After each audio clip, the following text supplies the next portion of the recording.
Olá, meu nome é Henrique Gianese e vou falar hoje da parábola dos credores e devedores. Vamos começar buscando lá no Evangelho uma passagem de Jesus. Pedro aproximou-se de Jesus e perguntou: Senhor, quantas vezes devo perdoar se meu irmão pecar contra mim? Até 7 vezes? Jesus respondeu: Não te digo até 7 vezes, mas até 70 vezes 7. Porque o reino dos céus é como um rei que resolveu acertar as contas com seus empregados. Quando começou o acerto, trouxeram-lhe um que lhe devia uma enorme fortuna. Como o empregado não tivesse com que pagar, o patrão mandou que fosse vendido como escravo, junto com a mulher e seus filhos e tudo que possuía, para que pagasse a dívida. O empregado, porém, caiu aos pés do patrão e, prostrado, suplicava: Dai-me um prazo e eu te pagarei tudo.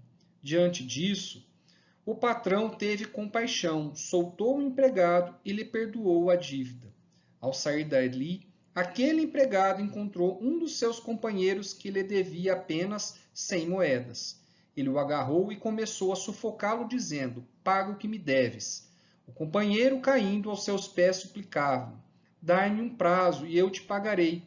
Mas o empregado não quis saber disso. Saiu e mandou jogá-lo na prisão, até que pagasse o que devia. Vendo o que havia acontecido, os outros empregados ficaram muito tristes, procuraram o patrão e lhe contaram tudo.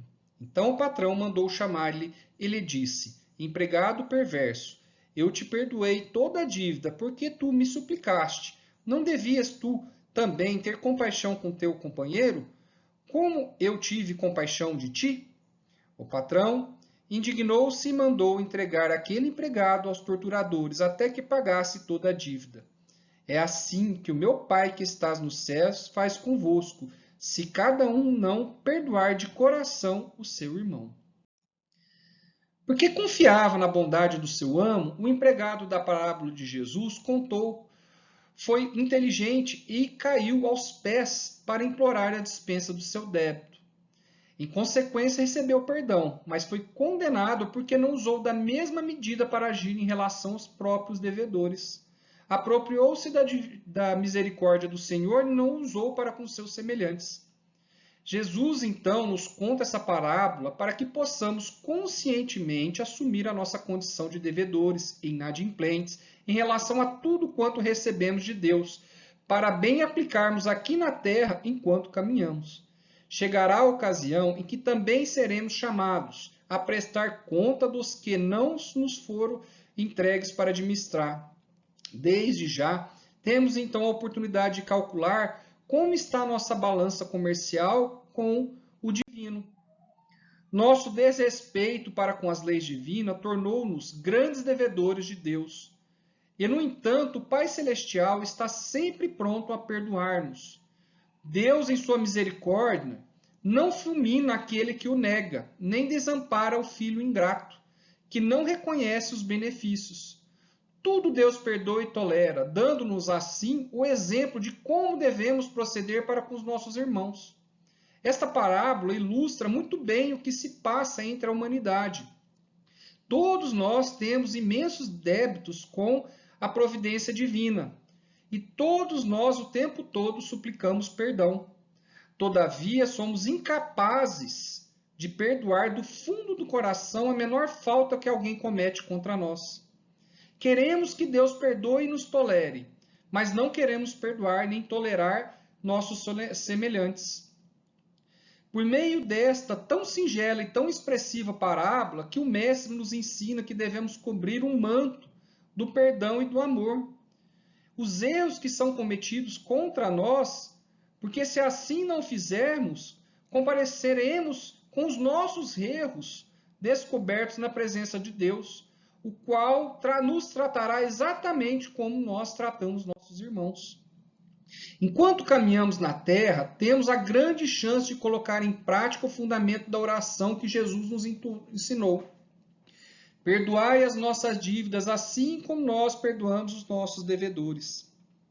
Do contrário, cairemos na nossa própria armadilha. O perdão é, pois, uma via de mão dupla que precisará ser palmilhada por todos nós, sem exceção nenhuma. O perdão é o segredo da nossa entrada no reino de Deus. O reino dos céus é feito de perdão. É perdoar sempre, quantas vezes forem necessárias, da mesma forma que Deus nos perdoa. É o primeiro estágio da vivência do seu maior mandamento, que é o amor. Não podemos limitar a misericórdia de Deus a números e circunstância. Por isso, nós devemos perdoar de forma ilimitada. Pedir perdão e perdoar é a receita para um bom relacionamento dentro do projeto que Deus tem para nós aqui na vivência da Terra. Façamos a seguinte reflexão. Você tem perdoado sempre? Você usa de misericórdia com o próximo da mesma forma que alcança a misericórdia de Deus? Você age com as pessoas que lhe devem alguma coisa? Você reza a oração do Pai Nosso? Como nos diz Emmanuel no livro Fonte Viva, todos ouvimos as palavras do Cristo insistente em nossas mentes, mesmo quando estamos com o coração atormentado. Vinde a mim. Contudo, se é fácil ouvir e repetir o vinde a mim do Senhor, quão difícil é ir para Ele. As palavras do Mestre são sempre em cima das nossas necessidades, entretanto, as nossas conveniências imediatistas são mais fortes. Todos os cristãos entendem o apelo do Consolador, mas são os raros que revelam na fé a busca pela companhia. Em resumo, é muito doce escutar o vinde a mim. Entretanto, precisamos refletir intimamente nossa verdade. Já conseguimos ir? Vejamos, todos os cristãos entendem este apelo. Na questão 909, no Livro dos Espíritos, a espiritualidade nos esclarece que através do nosso esforço somos capazes de vencer as nossas más inclinações. E muitas vezes esse esforço é insignificante, porém nos falta vontade. Outras, mais difíceis, nos falta esforço. É certo que a confiança nas próprias forças torna o homem de executar coisas que duvida ser capaz. Jesus já nos disse, a fé move montanha. No sentido moral destas palavras, podemos entender que as montanhas que a fé desloca são as nossas dificuldades, as nossas resistências, as nossas má vontade.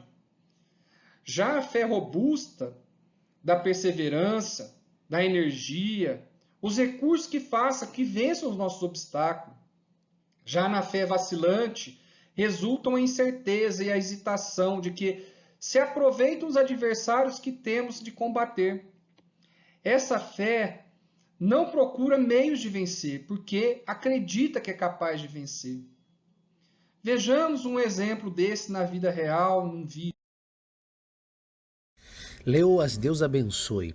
Nós temos alguns personagens nessa história, nesse vídeo que eu quero compartilhar. A polícia que está ali, o motoboy que chegou para fazer a entrega do alimento. Nós temos o rapaz que está lavando o carro. E nós temos um pai com uma criança que está recolhendo alimento no lixo. Essa história é extraordinária e vai falar forte ao teu coração. Lá vem o pai com a criança. Eles estão com fome e vão começar a buscar alimento no lixo. E agora vem o motoboy. Saiu para trabalhar, para enfrentar, para matar um leão por dia, na expectativa de vencer, e é parado pela polícia. A polícia começa a pedir a ele a documentação da moto e tem algum problema ali com a documentação da moto e ele começa a explicar que ele vai entregar o alimento naquela casa e o policial está irredutível, não quer saber as explicações dele. Ele está falando com o policial, eu sou trabalhador, vim entregar o alimento e o policial não quer saber, ele se desespera, porque é a única coisa que ele tem para levar o alimento para casa. E quando ele vai saindo com a moto confiscada, ele toma um banho de água suja. Ele já tinha perdido a moto e agora ele toma um banho de água suja. Era para ele ficar muito bravo, muito desesperado. Tá tudo dando errado para um motoboy. Ele fica conversando ali com o cara do carro, disse, deixa para lá, tudo molhado. Quando ele chega na casa para fazer a entrega, não sei porquê, a mulher rejeita a entrega e diz: olha, eu não vou pagar, não quero saber, vai embora, não vou pagar. Ele fica desesperado. Perdeu a moto, tomou um banho com água suja e agora ele vai ter que pagar a refeição do próprio bolso. E agora vem o pai da criança, que está com fome recolhendo comida do lixo. O pai da criança vai lá falar com ele, pedir um pouco de alimento, pedir uma ajuda. Mas ele está muito chateado, o motoboy diz: sai daqui, eu não quero saber dos teus problemas, eu não tenho nada a ver com a tua vida, eu não posso te ajudar não. E o pai da criança que está com fome fica ali desesperado. Mas então o motoboy começa a ter uma visão espiritual de tudo aquilo de ruim que está acontecendo. Olha como ele olha para o céu e se ajoelha ali, e ele está começando a mudar a percepção dele. E ele vê a situação do pai e a situação da criança. E a atitude espiritual dele começa a mudar tudo, todo o cenário. Então ele pega o alimento que ele vai ter que pagar do próprio bolso e entrega para o pai que está com a criança com fome, buscando comida no lixo. Olha a atitude agora da mulher e do rapaz. A mulher se comoveu com a atitude do motoboy, se constrangeu, voltou e falou com ele: olha, me perdoa, eu vi sua atitude e eu quero dar o dinheiro aqui do alimento, eu vou pagar pelo alimento, você não vai ter que pagar do seu bolso não. O motoboy não está entendendo nada. Os policiais agora estão olhando também, se comovem e dizem: olha, vem cá, a gente vai quebrar o protocolo, vai quebrar a lei, a gente vai devolver a tua moto, e devolvem a moto dele. Veja como a percepção espiritual, a atitude espiritual do motoboy mudou toda a circunstância que ele estava vivendo. O que você tem que aprender é que os teus problemas, as tuas tragédias, o deserto que você passa, pode ser um processo de Deus para abençoar a vida de alguém que está. Esse exemplo vem nos mostrar que a fé sincera e verdadeira é calma, paciente, inteligente, compreensiva, tendo a certeza do objetivo a ser visado. Paulo escreveu aos Filipenses: irmãos, quanto a mim, não julgo que haja alcançado a perfeição, mas uma coisa faço, e é que, esquecendo-me das coisas que atrás ficam, avanço para as que se encontram diante de mim. É o trabalhador que muitas vezes se vê prejudicado da condição que tem. É aquele que se imobiliza devido ter sofrido dos efeitos da calúnia. É o marido que reclama da companheira que não percebe sua dedicação afetiva. É a mulher que se enrola nas queixas contra os familiares incompreensivos. É o que espera a fortuna material para dar início às realizações. É alguém que se prende no erro do passado e não deixa as bênçãos do tempo destruir o remorso. Isso são exemplos das fés vacilantes a quais nós devemos deixar para trás. Quando João perguntou ao mestre sobre o que fazer durante a calúnia, o mestre respondeu: tem piedade do caluniador e trabalha no bem de todos, porque o amor desfaz as trevas do mal e o serviço destrói a ideia desrespeitosa. Se o caluniador pudesse eliminar da crosta de sombra que enlouquece a sua visão, observando o sofrimento que o espera no acerto de contas com a verdade, paralisaria as cordas vocais e se imobilizaria, a fim de não se condenar. Tiago também questionou sobre como agir perante aquele que nos ataca com brutalidade, e o mestre respondeu: um homem que se conduz pela violência deve estar louco e envenenado. Auxiliemo-lo a refazer-se. Se o bruto enxergasse o desequilíbrio para os quais encaminha o próprio corpo, apressando a marcha para a morte, renderia culto invariável à harmonia. Se o homicida conhecesse de antemão a dor que a vida lhe cobrará para o reajuste do seu destino, preferiria não ter desferido qualquer golpe. Outro exemplo foi Bartolomeu, que perguntou a Jesus o que fazer do juiz que nos condena com parcialidade. E Jesus disse: tem compaixão dele e continua cooperando no bem de todos os que o cercam. para sempre um juiz mais alto, analisando aqueles que censuram ou amaldiçoam. Se o desertor do bem conseguisse enxergar as perigosas ciladas que as trevas lhe furtarão, o contentamento de viver, buscaria a felicidade sob as ações santificantes. Tadeu também indagou como proceder diante da mulher que amamos quando se entrega às quedas morais, e Jesus ponderou: os sofrimentos íntimos que a dilaceram dia e noite não constituirão por si só aflitiva punição? Se pretendemos banir os males do mundo, cultivemos o amor que se compadece no serviço que constrói para a felicidade de todos. Ninguém se engana, a lei distribui a cada um segundo suas obras. Ninguém procure sanar um crime praticando outro. Se o egoísta contemplasse a solidão que o aguarda, nunca se apartaria da prática da fraternidade e da cooperação. Se soubéssemos quão difícil é resgatar quando desrespeitamos as leis divinas, jamais nos afastaríamos do caminho reto. Nas lições de Jesus, não existe condenações ao sofrimento eterno. Os ensinos evangélicos se referem ao perdão. Jesus nos disse que nos deixarmos levar ao mal por não sabermos o que fazermos. Pai, perdoai-lhes, porque não sabem o que fazem. A oportunidade de resgatar a culpa já constitui um ato de misericórdia divina. Cumpre o seu dever evangélico buscando o adversário para reconciliação. Guardar o rancor é o contrário da fraternidade sincera, sendo um desperdício de tempo que temos encarnados. Na Terra temos a oportunidade de viver as experiências e resgatar os débitos, mas por vezes pode ser que colocamos em vivência bastante penosas, principalmente quando temos dificuldade de perdoar 70 vezes 7. Perdão não significa esquecimento, não significa renunciar à vingança. Por vezes precisamos do esquecimento da lei da reencarnação para darmos conta de praticar a redenção verdadeira. O Pai estabeleceu a cooperação como princípio nobre e iremos encontrar companheiros que exigem esforço. Algumas vezes chamamos de pai, ou filho, ou esposo, ou amigo. No fundo, há um só Pai que é Deus e uma grande família que se compõe de irmãos. Se Deus te encaminhou ao ambiente doméstico com um companheiro menos desejável, lembre que é uma bênção, é uma oportunidade que o Mestre Divino colocou para ti nessa existência. Recorde sempre da demonstração do Mestre Divino.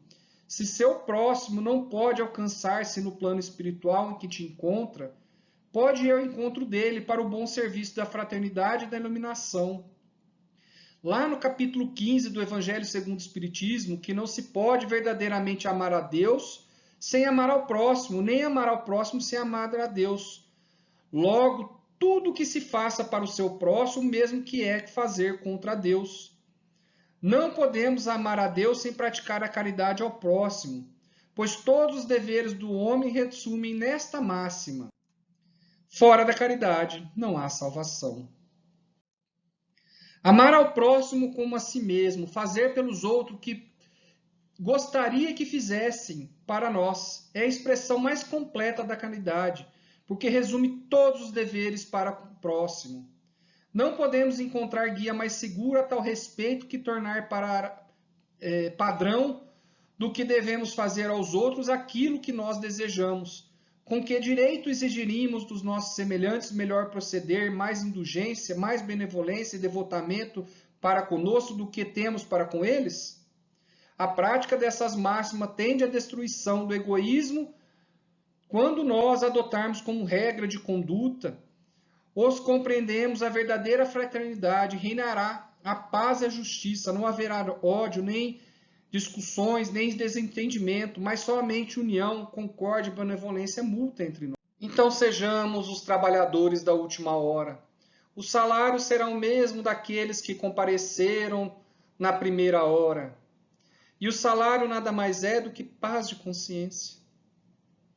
Nosso pensamento precisa ser rico de misericórdia, já dizia Divaldo.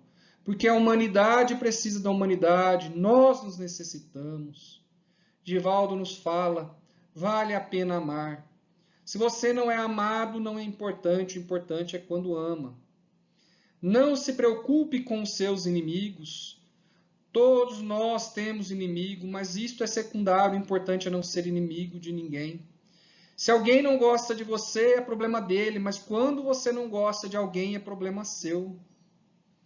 Por isso, vamos buscar perdoar sempre, como Jesus nos exemplificou.